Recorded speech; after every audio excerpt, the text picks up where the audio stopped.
Boa noite, é alegria juntos podermos adorar o Senhor, meditar na sua santa palavra, glorificar o nome do Senhor nosso Deus. Essa semana que se passou, você conseguiria lembrar alguns momentos de intimidade com Deus? Você pode aí tentar rememorar.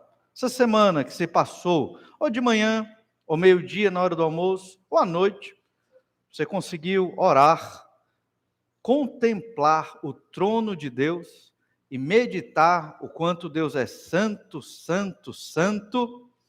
Irmãos, isso é fundamental para uma vida saudável com Deus. Ter um relacionamento com o Senhor. E toda semana você tem que pensar nisso. Toda semana. Como foi a minha semana com Deus? Como eu me relacionei com o meu Senhor? Eu sei que sempre podemos melhorar. Somos pecadores, sempre temos o que aperfeiçoar.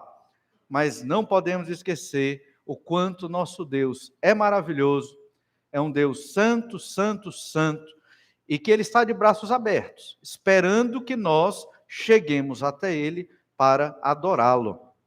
Estamos estudando o capítulo 6 do livro do profeta Isaías, que mostra como nosso Deus é maravilhoso. E eu não consigo deixar de falar da leitura de Jezabel e Acabe, que nós acabamos de ler, terríveis pecados. No final do capítulo, olha como Deus é maravilhoso, né? Teve misericórdia de Acabe. É o nosso Deus. Agora, os filhos dele serão punidos pelos pecados que ele e a sua esposa, pecados de idolatria que cometeram. Mas como nosso Deus é misericordioso para quem está arrependido dos seus pecados. Por isso que se você se arrepender dos seus pecados e buscar o Senhor, não importa, né, quais foram os pecados, ou há quanto tempo você não ora a Deus e não busca a Deus honesta e sinceramente, o que importa é que hoje, agora, você se arrependa do seu pecado e busque ao Senhor. O nosso Deus, Ele é inigualável, maravilhoso, majestoso, santo. Não tem palavras para expressar o nosso Deus. É luz inacessível. Mas o pecador arrependido, Deus recebe. Mas o pecador desobediente e contumaz, esse aí sofre nas mãos do Senhor. Deus nos chama para servir na sua obra. É o título de Isaías 6 que nós demos desde o início que começamos a meditar no capítulo 6 do livro do profeta Isaías. Hoje nós queremos encerrar a primeira parte desse livro. É um livro grande, cheio de profecias maravilhosas, e nós vimos a primeira parte do livro onde o profeta é chamado do seu pecado. Ele estava, assim como o povo de Israel, vivendo em pecados contra Deus, um profeta, mas Deus o chama e o purifica, como nós já observamos. Deus nos chama para a sua obra. Muitas vezes, até no rodapé, no título que a Bíblia coloca, esse título não é inspirado pelo Espírito Santo de Deus, é a editora que imprimiu essa Bíblia que coloca, mas o título lá diz o chamado de Isaías, não é assim que está na sua Bíblia? O chamado de Isaías. E acaba que o foco é mais no homem. Temos que ter muito cuidado para ler a Bíblia com a ótica correta. E muitas vezes se fala que esse texto é um texto missionário. Pois é, o foco não é no homem, e nem a obra missionária é para o homem. Tudo é para a glória de Deus. E nós erramos muito, porque com boa vontade, muitas vezes, e na nossa emoção e nos nossos sentimentos, nós achamos que a igreja está aqui para servir o homem. Pregamos o evangelho para servir o homem, quando na verdade tudo é para a glória de Deus e para servir ao Senhor. O primeiro grande mandamento é amar a Deus, e o segundo é ao próximo, como a si mesmo.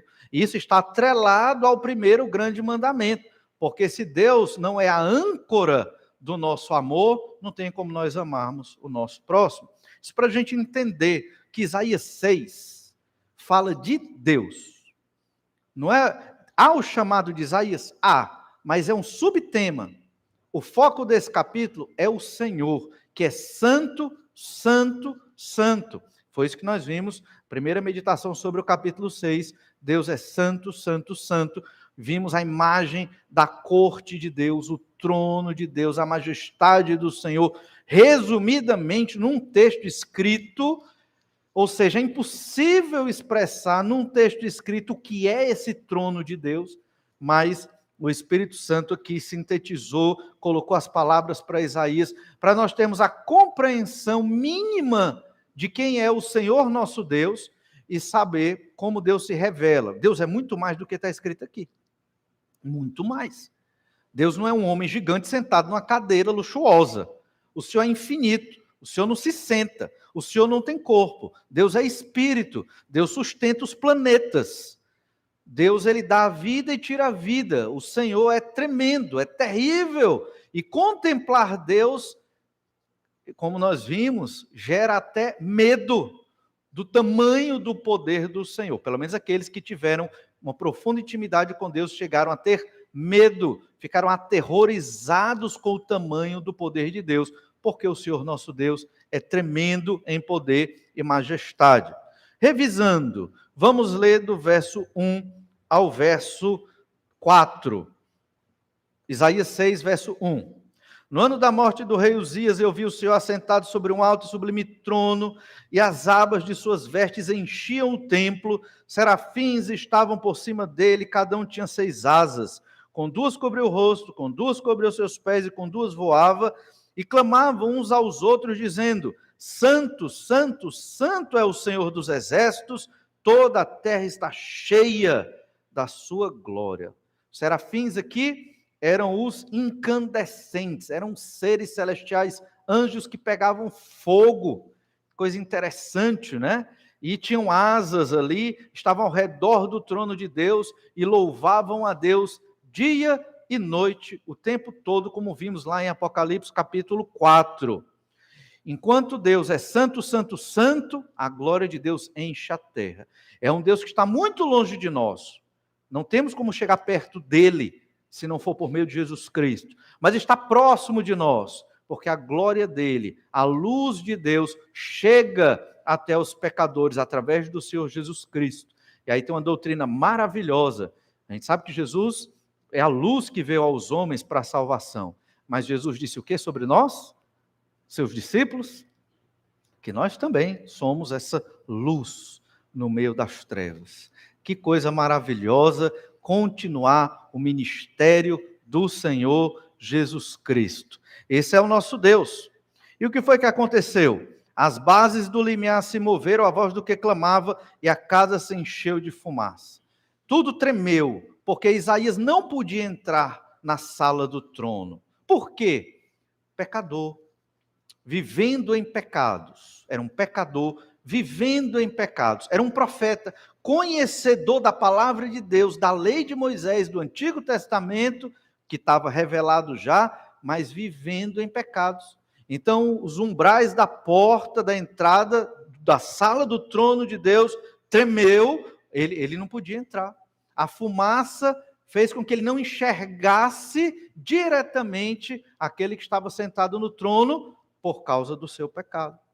Até que Deus, então, purifica este pecador, que foi o segundo momento, né, do nosso estudo desse texto, segundo aspecto, Deus purifica seus servos para a missão. Para servirmos a Deus, temos que estar purificados. Pastor, eu quero servir ao Senhor. Amém, irmão. Vamos lá. Onde você vai servir? E aí vamos ver, né, onde a pessoa quer servir, se é pregando o evangelho, ministério de oração, na obra missionária, ensinando a palavra de Deus. Mas, se estiver em pecados, pecados não confessados, pecados constantes, irmão, você não pode servir até você se arrepender dos seus pecados. Percebe? Então, a obra do Senhor ainda tem que ser feita dessa forma, até hoje. Quem quiser servir ao Senhor tem que confessar seus pecados e viver de modo santo. Só Deus pode nos santificar no perdão dos nossos pecados, porque Jesus morreu numa cruz para termos o perdão dos nossos pecados. Deus quem purifica os seus servos. Olha aí, verso 5. Então disse eu, E aqui Isaías fala: ai de mim, estou perdido, porque sou um homem de lábios impuros, habito no meio de um povo de impuros lábios, e os meus olhos viram o Rei, o Senhor dos exércitos. Ele confessa o pecado. Estou perdido, vou morrer. O meu lábio é tão impuro e pecaminoso. Lábio aqui é uma figura para mente e coração. Tão impuro e pecaminoso quanto o povo de Judá, que Deus tem condenado por causa dos seus pecados de idolatria. Então, ele estava pecando junto com o povo. E aqui ele é purificado para servir ao Senhor como um profeta, como Deus quer que ele sirva. E o que foi que aconteceu? Verso 6. Um dos serafins voou para mim, trazendo na mão uma brasa viva, que tirara do altar com uma tenaz. Com a brasa tocou a minha boca e disse: eis que ela tocou os teus lábios, a tua iniquidade foi tirada e perdoado o teu pecado. Isaías foi purificado. A brasa é uma figura, assim como o trono de Deus é uma figura. Ele viu, está lá, João viu o trono, o profeta Ezequiel viu o trono, é uma manifestação de Deus, mas Deus é espírito. Embora Deus se manifeste em alguns formatos, para que nós consigamos entendê-lo minimamente, nas categorias humanas. Uma pessoa sentada no trono é um rei soberano. É assim que Deus quer que nós o enxerguemos. Você veio prestar um culto aqui a Deus, e a memória que você deve ter de Deus é a memória bíblica. É a memória de que Deus está sentado num trono. E é isso que Deus quer que nós entendamos. É assim que Deus quer que nós o tratemos. Embora hoje tenhamos uma grande intimidade com Deus, por causa do Senhor Jesus Cristo, somos uma nação de sacerdotes, é verdade, mas isso não quer dizer que devamos tratar Deus com menor reverência. Ele é o Senhor, santo, santo, santo. Não podemos fazer piadas sobre Deus, piadas sobre a Bíblia, piadas sobre Jesus, brincadeiras e coisas outras, como se estivéssemos tratando uma coisa qualquer. É o Senhor. O ser humano é assim. Quando o negócio é de ouro, luxuoso, aí o ser humano vê reverência nisso. Quando é uma coisa simples, sem muito glamour, aí o ser humano não vê beleza naquilo. Esse é o olhar da carne do ser humano. E Jesus não quer que seja assim, obviamente. O Senhor quer que nós olhemos Deus com os olhos da fé, como a Bíblia retrata. Então, a nossa fé é uma fé para o futuro, é uma fé celestial, é uma fé não para hoje. Por que eu digo isso? Temos que estar preparados para toda e qualquer situação. Hoje temos esse prédio, mas nós somos a igreja, nós crentes em Jesus. E pode ser que um dia tenhamos que congregar no outro canto, pode ser um dia que temos que congregar debaixo de uma árvore, nas casas escondidas, não sei, não quero ser profeta de coisas ruins, não é isso? Mas essa é a natureza do crente em Jesus, assim foi no Novo Testamento. E nós temos que estar prontos para olhar pela fé. Ah, então é pecado ter um prédio assim? Não, mas a nossa mente e coração deve saber o que é correto e como Deus quer que o adoremos. E então Isaías, arrependido dos seus pecados, foi purificado. Lembre-se, o anjo foi até ele. Ele não pôde ir até Deus. Até hoje é assim. É Deus que vem a nós. Nós estávamos mortos nos nossos delitos e pecados. E quem nos deu vida? Jesus Cristo. Efésios 2, verso 1 e 2. Foi ele que nos deu vida, estando nós mortos nos nossos delitos e pecados. Um morto pede ajuda? Não. Morto está morto, falando aqui morto espiritual, obviamente, né? Mas a analogia de uma pessoa que morreu fisicamente, ela tem como pedir ajuda? Tem. É Deus que vem a nós, como o anjo foi lá a Isaías para purificá-lo. E então chegamos no terceiro momento do nosso texto. Deus chama seus servos para uma difícil pregação. Assim como foi na época de Isaías. Pregar o evangelho hoje não é fácil. Não é fácil no sentido de que o evangelho é difícil de comunicar. Não. Falar do evangelho de Jesus Cristo não é difícil. Difícil é falar desse ensino no mundo em que nós vivemos. Isso é difícil. As pessoas estão muito distantes do Senhor. O próprio pensamento do mundo, o humanismo, é contra a existência de Deus em todos os lugares. É o que a gente chama de secularização. Antigamente, pensa que no período do Antigo Testamento, todo mundo tinha um Deus na sua cabeça, deuses errados, ídolos. Mas eles pensavam, Baal, por exemplo, um dos ídolos muito conhecidos do Antigo Testamento, Baal, era o Deus que fazia chover. Eles tinham esse entendimento, mas era um Deus errado. Okay? No Novo Testamento, da mesma forma, eles tinham um entendimento de Deus. Período da Idade Média, que foi um período onde a Igreja Romana oprimiu, né, o mundo na época, também tinha um entendimento de Deus errado, mas tinha um entendimento de Deus no mundo. Mas depois do século XVI, XVII, XVIII para cá, houve um projeto global, né, satânico, para retirar da cabeça das pessoas o pensamento Deus.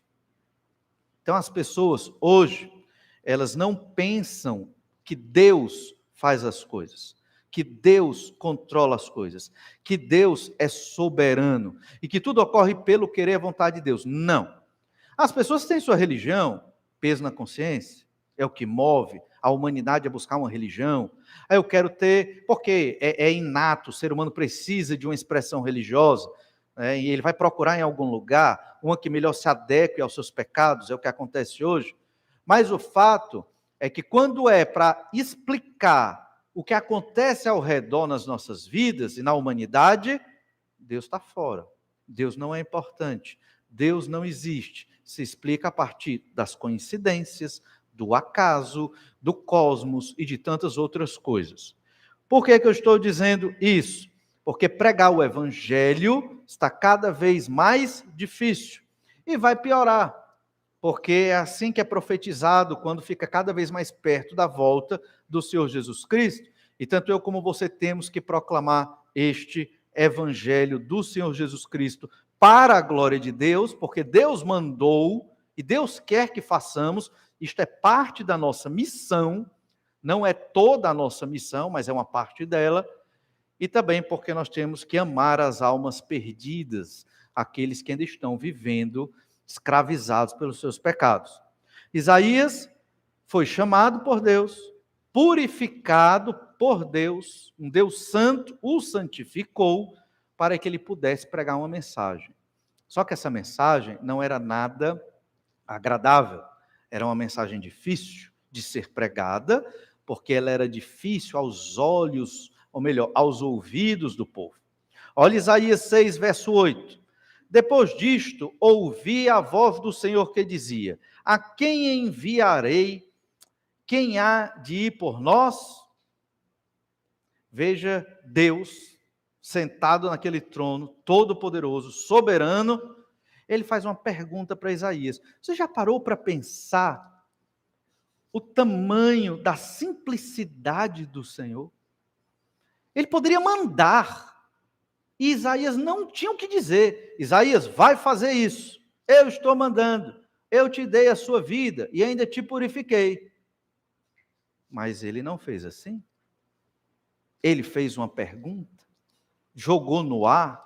Quem enviarei? Será que Deus não tinha ninguém para enviar? Será que Deus não poderia ter escolhido outra pessoa fiel? Isaías estava em pecado, foi purificado agora. Tinha outras pessoas, outros profetas na época, fiéis. Deus podia ter enviado outro. Não, já está pronto esse aqui, fiel. Miqueias, né, um profeta fiel, podia ter enviado Miqueias, podia ter enviado outros profetas. Mas Deus quis trabalhar com Isaías. E o Senhor, veja como Deus é maravilhoso, como Deus, ele quer usar o pecador. Você está vivendo em pecado? Só você sabe. Ninguém está aqui para julgar ninguém. Eu não sei, eu não estou para julgar você. Como é que eu vou poder julgar o seu coração? Mas você sabe. E se você vive em pecados recorrentes e não quer se livrar desses pecados domésticos que estão no seu coração cada dia na sua semana, você não está glorificando a Deus. Você está sofrendo se você é crente em Jesus Cristo. E você não vai ser usado pelo Senhor. Mas Deus quer lhe usar e quer lhe purificar. Quer que você, honestamente, verdadeiramente, faça uma oração na sua casa, em secreto, só você e Deus. E Ele quer que você peça perdão dos seus pecados. Senhor, me perdoa pela minha negligência. Pode ser a sua oração.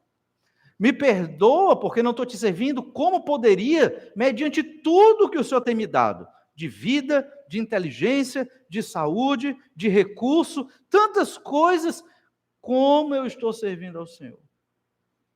Você pode orar sim.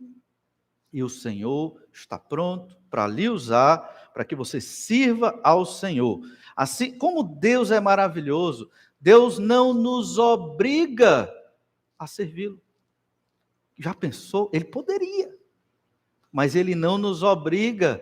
E assim ele fez com Isaías: quem enviarei? Quem há de ir por nós? Que Deus maravilhoso que nos dá a oportunidade de escolher servi-lo. É um Deus todo-poderoso, soberano e que decidiu fazer assim. Ele quer que nós voluntariamente queiramos servi-lo.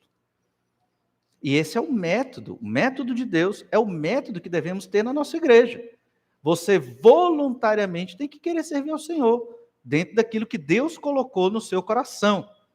Aqui a missão de Isaías, a gente vai ver que é bem difícil, mas o Senhor quer usá-lo. É interessante pensar que o Senhor Jesus Cristo fez algo parecido. Ele convidou os seus discípulos a servirem-no por amor ao Pai e a Ele mesmo, não como uma ordem, mas como um convite. Esse convite é para todo aquele que crê no Senhor Jesus. Todo crente tem que servir ao Senhor Jesus Cristo na sua vida, dentro daquilo que Deus colocou para você, mediante a palavra e o Espírito Santo que fala ao seu coração. Lá em Marcos 8:34, olha como Jesus fez. Então, convocando a multidão, e juntamente os seus discípulos, disse-lhes: se alguém quer vir após mim, a si mesmo se negue, tome a sua cruz e siga-me. Quem quiser, pois, salvar a sua vida, perdê-la-á. E quem perder a vida por causa de mim e do evangelho, salvá-la-á. Que proveita ao homem ganhar o mundo inteiro e perder a sua alma? Que daria o homem em troca da sua alma? Esse é o convite de Jesus para aqueles homens e mulheres virem servi-lo, mas com santidade, não de qualquer jeito. Negue-se a si mesmo. Ou seja, você não pode servir ao Senhor vivendo em pecados. Negue-se a si mesmo. Confesse o seu pecado para servir ao Senhor Jesus Cristo. Tome a sua cruz. Tomar a cruz não é carregar os problemas do dia a dia. Tomar a cruz é estar pronto para morrer por Jesus, na cruz, se for necessário. Esteja disposto a carregar a cruz, entregar a sua vida completamente ao Senhor Jesus Cristo. Ainda em Marcos, Jesus disse àqueles discípulos que o seguiram, lá em Marcos 16:15, e disse-lhes: ide por todo o mundo e pregai o evangelho a toda criatura. Esse é o serviço. Vão e preguem o evangelho. Vocês vieram após mim, negaram a si mesmo, tomaram a cruz, me seguiram, agora preguem o evangelho. Esse é o serviço. E lá em Mateus 11:28, Jesus também chama os seus discípulos a servi-lo, mas de uma maneira diferente. Vinde a mim todos os que estáis cansados e sobrecarregados, e eu vos aliviarei. Tomai sobre vós o meu jugo e aprendei de mim, porque sou manso e humilde de coração, e achareis descanso para a vossa alma, porque o meu jugo é suave e o meu fardo é leve. Parece uma coisa meio incoerente. Servir Jesus era difícil? Carregar a cruz, estar pronto para morrer por Jesus, esse fardo é leve? Não parece estranho? Mas a lógica da mensagem do Evangelho é que entregar a sua vida pelo Senhor é muito mais leve e mais maravilhoso e mais feliz do que usar a sua vida para ganhar o mundo, para viver nesta terra, para ter os louvores dos homens, para construir uma história aqui nessa terra. Isso para nós, crentes em Jesus, não são os valores que nós estamos buscando. Estamos buscando a glória do Senhor, nosso Deus. Jesus nos chama e diz: se santifique, negue a si mesmo, carregue sua cruz, leve o evangelho a toda criatura. mas o meu fardo é leve, não se preocupe. E a gente entende aqui que se você servir ao Senhor Jesus Cristo, o Senhor Jesus vai cuidar de você. Não como uma barganha, não como uma troca, mas porque servir a Deus é maravilhoso, é bom. Ele nos protege, Ele cuida de nós, até nos problemas e dificuldades. O Senhor alivia o peso do nosso coração, os nossos pecados são perdoados, e nós podemos ter uma vida alegre, feliz. Jesus carrega o nosso fardo e nos carrega nos braços. É isso que Jesus está dizendo. Vinde a mim. Você está cansado, sobrecarregado? Eu alivio, eu dou refrigério para a alma. Irmãos, quando a nossa alma está refrigerada, digamos assim, aliviada, sem culpa, sem dor, sem peso, sem pecados, nós podemos enfrentar o mundo no poder do Espírito Santo de Deus. Agora, carregando a multidão de pecados nas costas, né, vida errada, longe de Deus, conhecendo a Escritura, aí sim é muito difícil. Jesus nunca foi um senhor opressor, nunca. Nunca obrigou ninguém a servi-lo, jamais. Pelo contrário, Senhor amoroso, generoso, que cuida de nós, disse que estaria conosco todos os dias, até a consumação dos séculos. E o Senhor Jesus realmente cuida de nós. Assim como Deus chama Isaías, quem há de ir por nós, pensando ali na Trindade, provavelmente, o Senhor Jesus Cristo também nos chamou das trevas do pecado para servi-lo. E um dia, nós que cremos em Jesus Cristo como Senhor e Salvador, um dia nós respondemos igual a Isaías aqui no verso 8. Disse eu, eis-me aqui, envia-me a mim. Um dia nós respondemos, eu entrego a minha vida ao Senhor Jesus Cristo. E talvez não compreendemos tudo o que era entregar a vida a Jesus Cristo. Isaías aqui quando respondeu, eis-me aqui, envia-me a mim, ele sabia qual era a missão? Ele não sabia qual era a missão. Ele não sabia o que Deus ia mandar ele fazer. Ele não sabia. Mas ele disse, estou aqui, envie-me, o Senhor me purificou, estou pronto para ir, mesmo sem saber a missão. E aqui é uma diferença entre missão e missões. Missões é você ir levar o evangelho aos perdidos. Pode ser aqui do lado da igreja, pode ser no outro continente, no outro estado. Obra missionária, levar o evangelho aos perdidos. Deus chamou Isaías não para missões, mas para uma missão. E esta missão é a missão, obviamente, clássica de todo servo de Deus, é obedecê-lo. A nossa missão como crentes em Jesus é obedecer ao Senhor Jesus Cristo. E, indo mais além, é imitar o Senhor Jesus Cristo. Isaías, sem saber, eis-me aqui, envia-me a mim. Quando cremos em Jesus, estávamos tão dominados pelo Espírito Santo de Deus naquele dia da nossa conversão, um dia miraculoso e maravilhoso, que nós respondemos sim para Jesus. Você lembra desse dia maravilhoso em que você entregou a sua vida ao Senhor Jesus Cristo? Estávamos prontos para fazer tudo o que Jesus quisesse, não é verdade? Tudo que Jesus quisesse, nós estávamos prontos para fazer, assim como o profeta Isaías aqui. Só que servir a Deus, nós sabemos que às vezes é difícil. É difícil não porque Deus complica as coisas, não. É difícil porque o mundo caiu no pecado, a mensagem do Evangelho, que é pura, perfeita, não é aceita pelo pecador, e existem muitos momentos ali tensos e de grande dificuldade. Mas o Senhor nos chamou assim, e assim devemos servi-lo, como Isaías também serviu. O Senhor Jesus Cristo disse aos seus discípulos que servi-lo requer renúncia. Isaías aqui também tinha que fazer grandes renúncias. Não temos tempo de ver tudo hoje do livro do profeta Isaías, mas em alguns momentos ele teve que passar certas vergonhas e até dramatizar a ira de Deus contra Israel. E ele sofreu, assim como Jeremias também sofreu bastante para obedecer ao Senhor. Então, obedecer a Deus é ruim? Não. Difícil, às vezes. Extremamente gratificante. Olha o que Jesus diz sobre o serviço do crente. Lucas 14, 25. Grandes multidões o acompanhavam.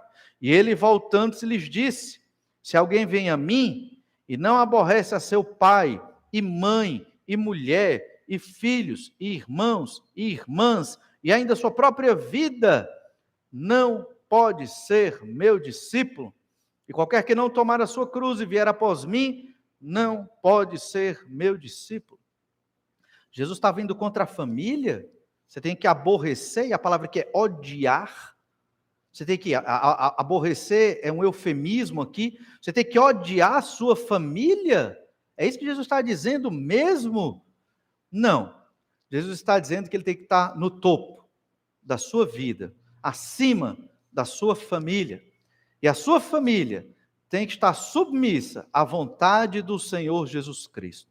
Você, homem, chefe da sua casa, líder da sua família, como Deus ensinou, tem que garantir que a sua família vai estar submissa ao Senhor Jesus Cristo. Essa é a nossa tarefa, como líderes dos nossos lares. Nós temos que pregar o evangelho na nossa casa, nós temos que orar pela nossa família, mesmo que eles, principalmente se eles não creram no Senhor Jesus Cristo, e os que já creram, nós temos que motivá-los à santificação, com o nosso exemplo, com a nossa luta.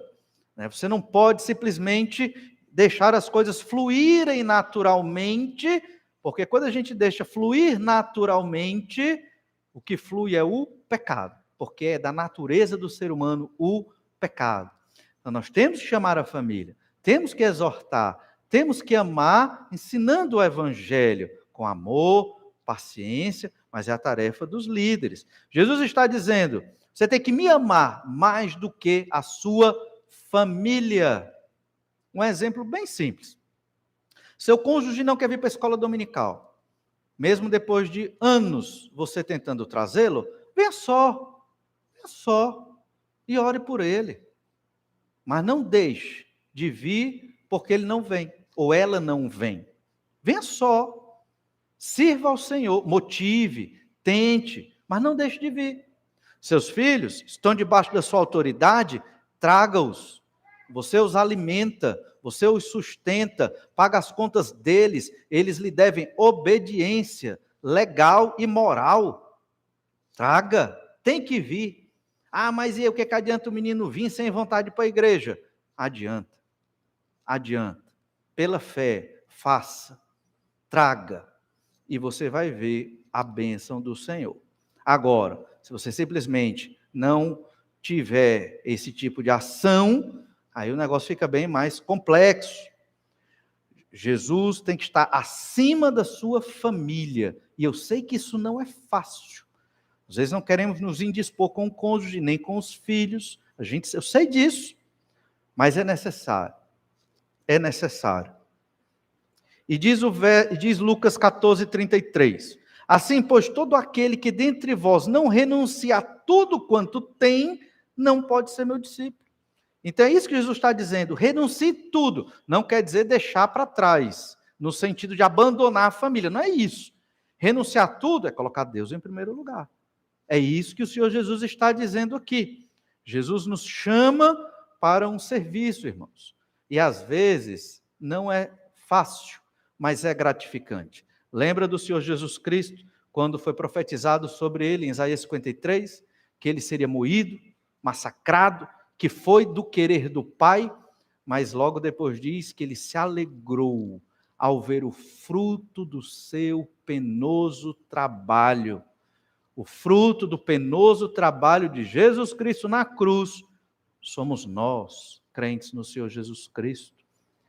Você vai ver o fruto do seu penoso trabalho na sua família, vestindo, orando, pregando.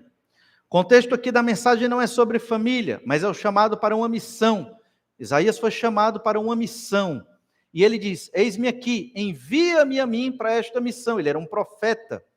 Ele não sabia qual era a missão. Às vezes o Senhor nos chama e nós temos que estar prontos para servi-lo, mesmo sem saber como vamos servi-lo. Olha então o que Deus disse para Isaías. Deus disse para ele pregar uma mensagem incompreensível. Isaías 6:9. Então disse ele, Deus, vai e dize a este povo, ouvi, ouvi e não entendais, vede, vede, mas não percebais, torna insensível o coração deste povo, endurece-lhe os ouvidos, fecha-lhes os olhos, para que não venha ele a ver com os olhos, a ouvir com os ouvidos e a entender com o coração, e se converta e seja salvo.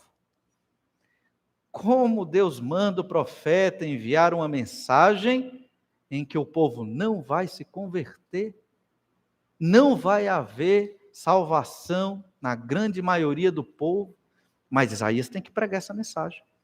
Uma mensagem de juízo, que você vai ver na sequência do livro do profeta Isaías. Não é uma mensagem difícil de pregar, não é uma mensagem complicada, mas essa é a mensagem que Deus quer que Isaías pregue.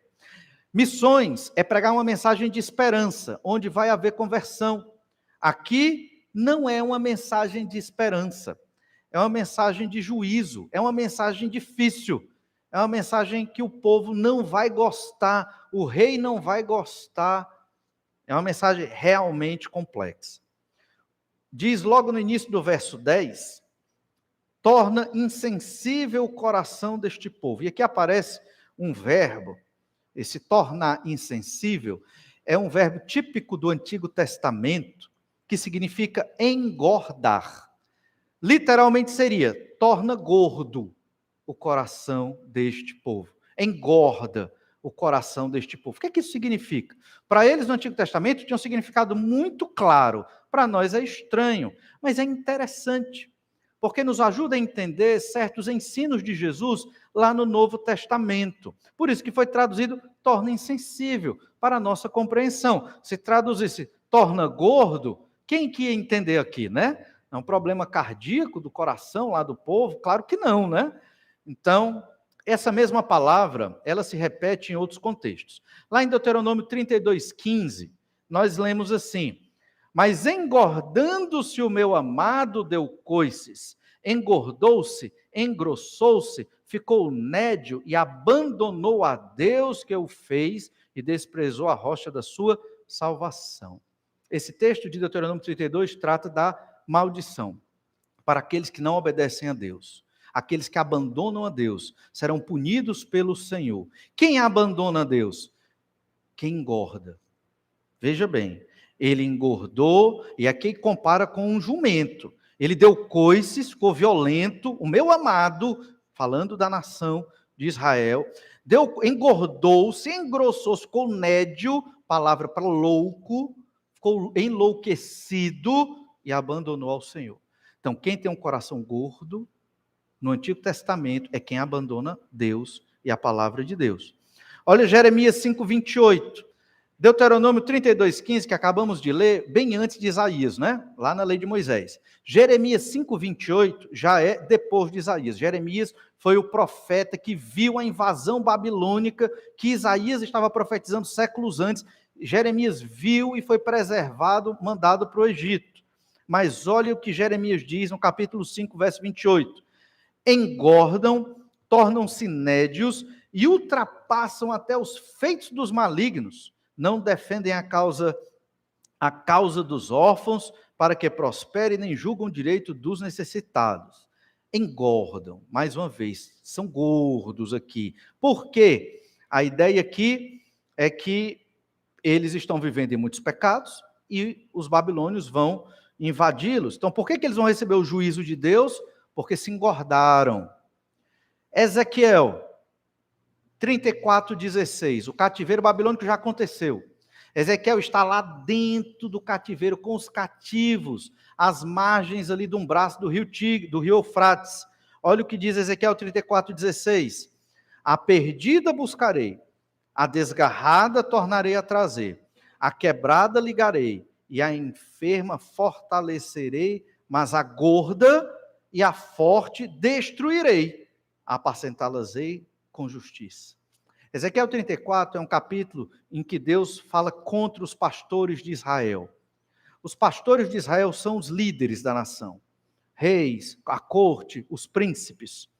E aqui Deus está dizendo: vocês, pastores de Israel, não estão pastoreando o meu rebanho. Então eu vou pastorear. Aí olha o que Deus diz aqui no verso 16. A perdida, eu vou buscar a perdida. A minha ovelha perdida de Israel, eu vou atrás. Já que você não vai, eu vou atrás. A desgarrada, tornarei a trazer. A quebrada, eu vou colocar um negocinho na patinha dela, para poder o osso ligar e ela voltar, mesmo mancando, a caminhar. A enferma, eu vou dar remédio, eu vou fortalecer. Mas a gorda, a ovelha gorda e a forte, Deus está dizendo aqui, eu vou destruir. E aí dá um nó na cabeça da gente. A ovelha gorda não é boa? Não é? A ovelha forte? Mas todas essas figuras do engordar aqui, se refere a quê? A eu não depender de Deus. Essa é a figura desse verbo no hebraico no Antigo Testamento. Quando Deus diz que o seu povo se engordou, o coração dele ficou insensível, quer dizer que o povo se achou muito grande, muito rico, muito poderoso, farto, e chegou ao entendimento de que não precisamos do Senhor. E esse é o problema. Jesus pregou sobre isso quando disse lá em Mateus 5,3, bem-aventurados os humildes de espírito, porque deles é o reino dos céus. Humildes de espírito, pobres de espírito. O que é um pobre de espírito? É um pecador que reconhece, eu não posso viver sem Jesus Cristo, eu não posso viver sem Deus, eu não terei felicidade, eu não terei paz, eu não terei alegria, se eu não tiver uma íntima comunhão com Deus. Sem Deus eu estou perdido. Mesmo crente em Jesus, sem Deus não há vida. Não há vida, não há alegria, não há realização, não há bem-aventuranças, não tem felicidade sem Deus. Jesus está dizendo, felizes os humildes de espírito, pobres de espírito, porque reconhecem, eu preciso do Senhor. Os gordos de espírito dizem, não preciso de ti, Senhor. Isaías ia pregar para um povo gordo de espírito. E como nós estudamos no livro do profeta Isaías, foi um momento em que ele pregou, naquele período dos reis, onde havia fartura em Israel e Judá. Eles estavam fartos, estavam ricos, expandiram as suas áreas, seu território, né? Expandiram o seu exército, expandiram a sua riqueza. Deus deu tudo isso para eles. Já pensou, irmãos? Você lembra da sua vida quando você creu? Talvez quando você era jovem, pouco recurso, ainda estudando, batalhando, lembra? E aí Deus te abençoou, e você cresceu na vida, Deus te deu recursos, família e filhos, e agora você não tem mais tempo de ler a Bíblia. Já parou para pensar nisso? Hein? Foi Deus que lhe deu tudo, e você não tem mais tempo de ler a palavra, e nem de orar, e nem de vir à igreja. Já parou para pensar nisso? Deus te deu tudo. Só que você é mais importante do que Deus. E o Senhor fica em último lugar da sua vida. Não tenho tempo para isso, não tenho tempo para aquilo. Irmãos, Isaías pregou para um povo gordo, que se achava satisfeito, porque tinha tudo. Tinha comida, tinha roupa, tinha luxos, tinha tudo. Só, entre aspas, não tinha Deus. Por isso que a mensagem foi dura, mensagem difícil. Que Deus disse, olha, você vai pregar, Isaías, esse povo vai ouvir, mas não vai entender. Vai ver, mas não vai enxergar. Porque Deus já sentenciou aquele povo à destruição. Deus é mau? Não. O povo não quis se arrepender dos seus pecados. A gente viu isso também em Isaías 57,15. Quem é que Deus busca? Quem é que Deus busca? Isaías 57,15. Porque assim diz o alto, o sublime, que habita a eternidade, o qual tem o nome de santo. Habito no alto e santo lugar, mas habito também com o contrito e abatido de espírito, para vivificar o espírito dos abatidos, vivificar o coração dos contritos. Você é um abatido? Você acha que precisa de Deus? Você acha? O que é que você acha? Não é? Você se enquadra nessa pessoa que precisa da vida que Deus tem para dar, a vida abundante de Jesus, ou você acha que sua vida está boa sem Deus? Se você acha que sua vida está boa sem Deus, você é como este povo, cego. Não tem vida boa sem Deus. Não tem alegria sem o Senhor. Não existe família onde Deus não está ali coordenando e cuidando de todas as coisas. E, irmãos, como chegou para Israel, a conta chega, porque os pecados contra Deus são terríveis. Deus perdoa, Deus tem paciência, Deus espera você se arrepender. Mas se você não se arrepender, vai chegar o dia em que o Senhor vai ter que tratar. E aí você vai dizer que Deus é mau? Não. E aí você tem que se arrepender do seu pecado e reconhecer a justiça do Senhor e a bondade do Senhor nosso Deus. Isaías 6, verso 9, ainda, lemos o verso 9, o verso 10, torna insensível o coração deste povo, endurece-lhe os ouvidos e fecha-lhe os olhos, para que não venha ele a ver com os olhos, a ouvir com os ouvidos, e a entender com o coração, e se converta e seja salvo. Isaías vai pregar uma mensagem para que o povo se arrependa, mas eles não vão se arrepender. Eles não vão entender, não haverá conversão, não serão salvos, eles serão destruídos. Sabe por quê? Mesmo que nós preguemos o evangelho para as pessoas, só vai crer quem Deus disser que vai crer. Acabou. É simples. Só vai crer no Senhor Jesus aqueles que Deus chama, porque o morto não pede ajuda. Lembra disso? O morto não pede ajuda, está morto nos seus delitos e pecados. Quem nos ressuscita é Jesus Cristo. Então, só Deus é que abre o nosso coração e mente para entender o Evangelho de Jesus. Não é por esforço humano. Por isso que até a obra missionária, ela não é para servir aos seres humanos, ela é para glorificar a Deus. E é Deus quem vai fazer a colheita. Nós anunciamos, Deus vai fazer a colheita. É Ele que vai retirar aqueles que Ele quer salvar, porque Ele é Deus, Jesus é Deus, e o sangue de Jesus, cada gota do sangue de Jesus foi derramado por aqueles que Deus quer salvar. Não estou dizendo que são só os batistas, não é isso. Nem são só os presbiterianos, não é isso. É aqueles que Deus escolheu para salvar de todo mundo. Deus vai agir na vida deles. Por isso, Deus aqui decidiu não salvar grande parte deste povo, porque mesmo tendo a revelação de Deus, os profetas do Senhor, os sacerdotes de Deus, o templo, aqui na época de Isaías tinha templo, eles escolheram não servir ao Senhor. Eles conheciam as histórias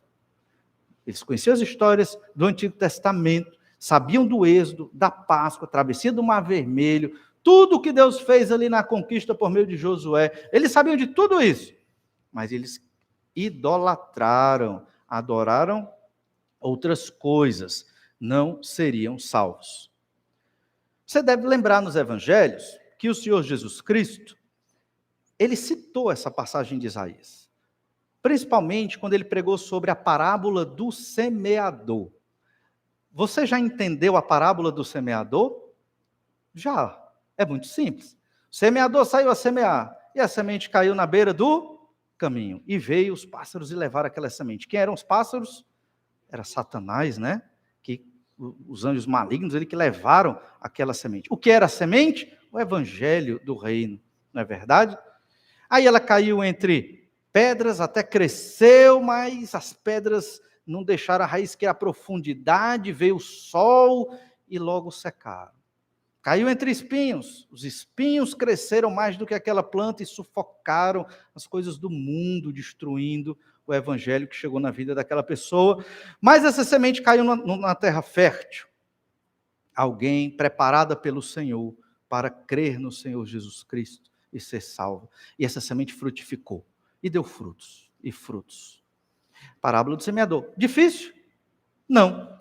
Mas Jesus pregou essa parábola e o povo não entendeu. E os apóstolos não entenderam. Olha o que Jesus diz lá em Mateus 13, verso 13. Por isso lhes falo por parábolas, porque vendo não veem, e ouvindo não ouvem, nem entendem. Quando você for pregar o evangelho, ele vai ser muitas vezes incompreensível para certas pessoas. A pessoa não aceita, não quer aceitar, porque o evangelho é simples. Então só vai ser produtivo naqueles que Deus quer que seja produtivo. Nós não sabemos quem são. Vamos continuar pregando o evangelho para que Deus salve aqueles que Ele quer salvar. Nós não salvamos ninguém. A igreja em si não salva ninguém. Ser membro da igreja não salva ninguém. Batizar nas águas não salva ninguém. Ser filho de crente não salva ninguém. Né? Só o Senhor que pode salvar. Então, verso 14, de sorte que nele se cumpre a profecia de Isaías, ouvireis com os ouvidos, se cumpre a profecia de Isaías, que é o que nós estamos estudando aqui, no capítulo 6. Jesus está citando, ouvireis com os ouvidos, e de nenhum modo entendereis, vereis com os olhos, e de nenhum modo percebereis, porque o coração deste povo está endurecido, de mau grado ouviram com os ouvidos e fecharam os olhos, para não suceder que vejam com os olhos, ouçam com os ouvidos, entendam com o coração e se convertam e sejam por mim curados. Percebe? Jesus está citando Isaías, está dizendo, se cumpriu a palavra de Isaías aqui. Na verdade, se cumpriu lá na época de Isaías, parcialmente, e se cumpriu aqui em Jesus Cristo também. Porque, na verdade, a palavra de Deus, ela é pregada e tem que ser pregada. Ela vai cair no terreno fértil, mas ela vai cair em outros terrenos que, infelizmente, não vão produzir o fruto da conversão que Deus quer de nós. Mas olha o que Jesus continua dizendo no verso 16. Bem-aventurados, porém, os vossos olhos, porque veem, e os vossos ouvidos, porque ouvem. Pois em verdade vos digo que muitos profetas e justos desejaram ver o que vedes e não viram, ouvir o que ouvis e não ouviram, que é ver Jesus. Eles tiveram o privilégio de ver Jesus e eles compreenderam a mensagem do Evangelho, foram salvos. Então, alguns não serão salvos ouvindo a mensagem do Evangelho, outros serão aqueles que Deus quer que sejam salvos.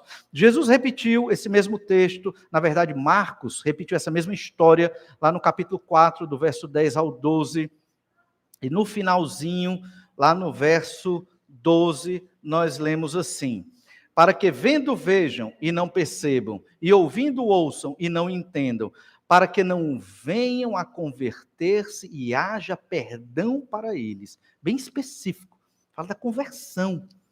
Não haja perdão, não vai haver, vão ouvir, mas não haverá perdão. E da mesma forma, Lucas 8, 9 a 10 traz a mesma mensagem. Você percebe como nós somos abençoados por Deus, a misericórdia de Deus sobre nós, abriu os nossos olhos, não porque somos bons, não porque somos inteligentes, nem porque somos religiosos, mas a graça de Deus que abriu os nossos olhos, ouvidos para o Evangelho, e cremos em Jesus naquele dia de enorme alegria.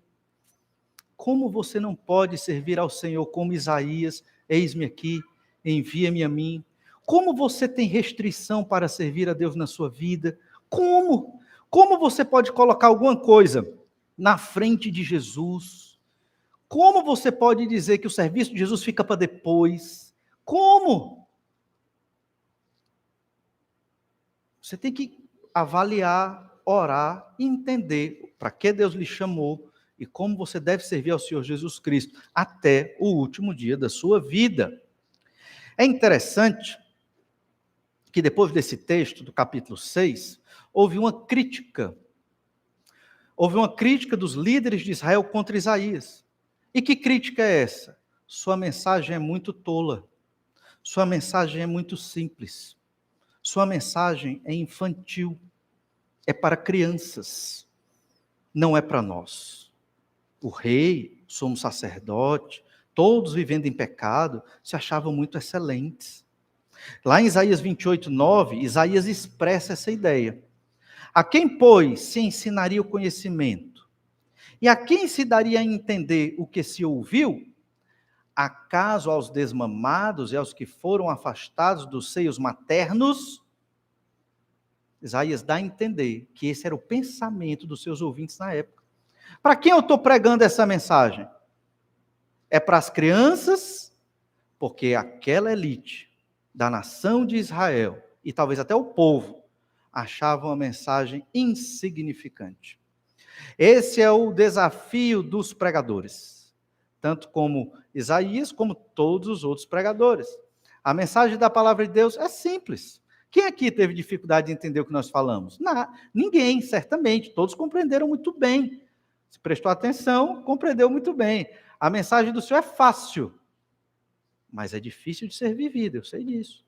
Isaías, então, tinha esse problema, e aquele público dele não cria na palavra de Deus que ele proclamava, porque achava uma mensagem insignificante para crianças, para os desmamados. Esse conhecimento não é para nós. Eles não acreditavam, essa é a verdade, que Deus iria destruir o templo construído por Salomão. Eles estavam se fiando nisso. Eles não acreditavam que Deus ia tirá-los da terra prometida que Deus deu lá desde Josué. Eles não acreditavam. E às vezes, nós crentes em Jesus, não acreditamos que Deus vai pesar a mão dele sobre nós, se continuarmos vivendo nos nossos pecados. Irmãos, nada se esconde do Senhor. Eu tentava esconder as coisas de Deus. Não tem como. Deus sabe. Confesse o seu pecado e ande em retidão com o Senhor. Pecou? Confesse o seu pecado e obedeça ao Senhor. Isso é felicidade. Foi o que aconteceu com Isaías. E agora ele vai pregar essa mensagem para o povo. E o povo não vai se converter. Mas a história não acabou. Verso 11, está acabando. Verso 11. Então disse, Isaías 6:11. Então disse eu, até quando, Senhor? Até quando o povo não vai se converter? Ele respondeu, Deus respondeu para Isaías, até que sejam desoladas as cidades, e fiquem sem habitantes as casas, fiquem sem moradores, e a terra seja de todo assolada, e o Senhor afaste dela os homens, e no meio da terra seja grande o desamparo. Isso vai acontecer durante todo o cativeiro babilônico. Todo Israel seria destruído por causa dos pecados. Você sabe qual o motivo das guerras? Pecados. Sabe qual é a razão dos assassinatos? Você liga lá, eu não gosto de assistir não, mas se você gosta, não, eu não acho legal, mas você liga lá nos programas do meio-dia lá, povo morto, você fica com medo de sair de casa, né? Eu nem assistiria se fosse você, mas é com você. Aí está lá o povo morto, mostra lá o sangue, não é verdade? Todas essas coisas assim, e a ideia é que tudo aquilo que você está vendo é por causa do pecado. Ah, é porque não tem política social? Balela. É claro que a política podia melhorar uma coisa ou outra, mas sempre vai ter morte. É pecado. Vê nos países de primeiro mundo, tem assassinatos terríveis também. Pecado é o que move a maldade no mundo, o pecado do coração dos homens. Por isso Deus vai destruir Israel, seu povo escolhido, a menina dos seus olhos. Deus vai mandar para o cativeiro e vai mandar um profeta dizendo, vocês vão para o cativeiro porque vocês escolheram o pecado. Mas o verso 13 nos traz esperança. Isaías 6:13. Mas, se ainda ficar a 10ª parte deles, tornará a ser destruída, como o terebinto e como o carvalho, dos quais, depois de derribados, ainda fica o toco, assim a santa semente é o seu toco. O verso 13 diz que nem a 10ª parte do povo era fiel ao Senhor. Nem a 10ª parte, menos de 10% da nação de Israel temia a Deus nesse momento. Por isso Deus iria destruir tudo. Ia fazer outro Israel do toco. Esse toco aqui é o remanescente fiel. Essa é a boa notícia. Sempre existiram os crentes. Sempre existiram os convertidos. Mesmo que 99%, digamos, de Israel estivesse perdido, havia 1% de crentes ali. Esses o Senhor iria cuidar. Dentro desse 1% está lá Daniel, aproximadamente 14, 15 anos de idade, foi levado para a Babilônia, e a gente sabe o que aconteceu com ele. Está o profeta Ezequiel, começou com 25 anos de idade, sendo profeta do Senhor, no meio do cativeiro ali da Babilônia. E outros servos de Deus foram preservados, e Deus cuidou, e os usou naquele momento de extrema dificuldade. Existe um remanescente fiel. Existe um toco. A árvore que era Israel, e aqui ele dá 2 exemplos de árvore, o terebinto e o carvalho, árvores fortes e robustas, Deus cortou. Fica um toco. Esse toco aqui vão sair outros rebentos. E a árvore vai continuar a crescer. Mas lembra, Deus é santo, santo, santo. Deus não quer que o seu povo viva em pecados. E se o seu povo, que hoje é a igreja de Jesus Cristo, vive em pecados, Deus vai fazer a mesma coisa. Lá em Romanos 9, Paulo exorta e diz, olha, não pense que porque Israel foi cortado, você não será igreja.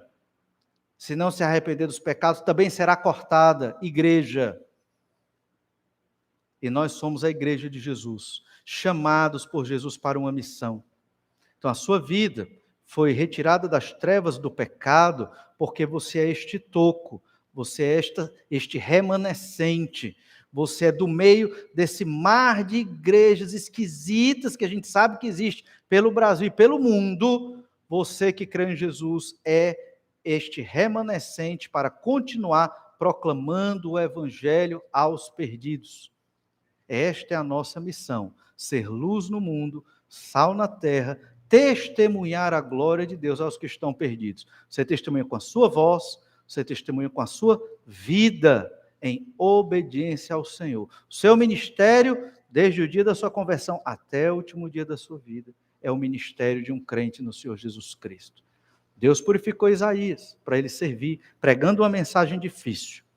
Deus também quer nos purificar, para que preguemos a mensagem dele em locais difíceis ou fáceis, de fácil acesso ou distantes. Mas o Senhor quer nos usar.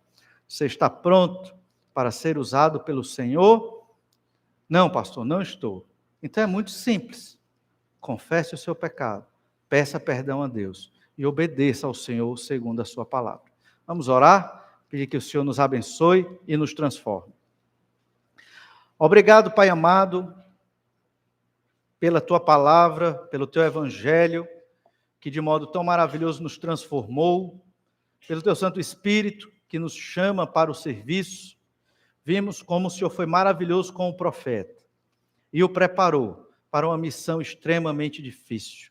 Pregar uma mensagem difícil, incompreensível, mas Te louvamos, ó Deus, porque alguns ainda estavam crendo ali. Senhor Deus, os tempos mudaram, mas o mundo é o mesmo. Que o Senhor nos ajude, nesse mundo perdido, a sermos esta luz, refletindo o Senhor Jesus Cristo. Ajuda-nos, ó Pai, a nos desvencilharmos das coisas desta terra e a estarmos comprometidos, como Isaías, comprometidos com a Tua obra, com a glorificação do Teu nome nesta terra e com a igreja do Senhor Jesus. É o que eu te oro e peço em nome de Jesus. Amém. Você pode orar mais um pouco neste momento de oração silenciosa. Deus te abençoe, uma boa semana e até breve.